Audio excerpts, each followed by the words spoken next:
पंढरपुरात ड्रायव्हर मारहाण प्रकरणात नवा ट्विस्ट, मारहाण करणारा पोलीस सुरक्षित, खाकीची कारवाई की दिखावा? पंढरपूर मारहाण प्रकरणात संताप, पंढरपुरात खाकीवर पुन्हा प्रश्नचिन्ह, ट्रक चालकाचा उपोषणाचा इशारा. पंढरपूर शहरात घडलेल्या ट्रक चालक मारहाण प्रकरणात जिल्हा पोलीस अधीक्षक अतुल कुलकर्णी यांनी 2 वाहतूक पोलिसांना निलंबित करण्याची कारवाई केली असली तरी या कारवाईवर आता प्रश्नचिन्ह निर्माण झालेत. कारण प्रत्यक्ष मारहाण करणारा पोलीस कर्मचारी अजूनही कारवाईपासून वाचला असल्याचे गंभीर आरोप मारहाण झालेल्या ट्रक चालक सिद्धू सरगरनं केलाय. गेल्या काही दिवसांपूर्वी पंढरपूर शहरातील वाहतूक शाखेतील काही पोलिसांनी एका अवजड वाहन चालकाला अडवून त्याच्याशी हुज्जत घालत बेदम मारहाण केल्याची धक्कादायक घटना घडली होती. या घटनेचा व्हिडिओ आणि माहिती समोर आल्यानंतर नागरिकांमध्ये तीव्र संताप व्यक्त होत होता. अखेर या प्रकरणाची दखल घेत जिल्हा पोलीस अधीक्षक अतुल कुलकर्णी यांनी 2 वाहतूक पोलिसांना निलंबित केलं आहे.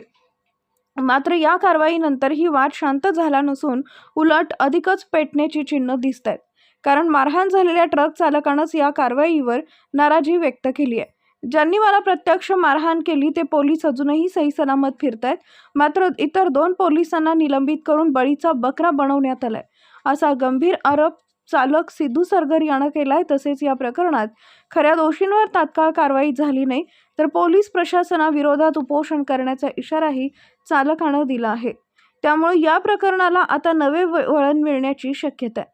दरम्यान पंढरपूरमध्ये याआधीही वाहतूक पोलिसांच्या वर्तणुकीबाबत अनेक तक्रारी समोर आल्या होत्या. त्यामुळे या प्रकरणात निष्पक्ष चौकशी करून खऱ्या दोषींवर कठोर कारवाई करावी अशी मागणी नागरिकांकडून होत आहे. आता जिल्हा पोलीस प्रशासन या प्रकरणात पुढे काय भूमिका घेते आणि खऱ्या दोषींवर कारवाई होते का याकडे संपूर्ण पंढरपूरकरांचं लक्ष लागलंय. मी सिद्धू सरगर. ज्या साहेबांनी माझ्यावर मारहाण केले त्या साहेबांवर कारवाई झाली नाही.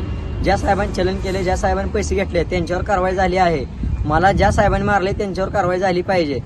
गणेश पवार आणि संतोष गायकवाड सरांनी मला मारहाण केली, त्यांच्यावर काहीतरी कारवाई करा पाहिजे तुम्ही, अशी माझी इच्छा आहे.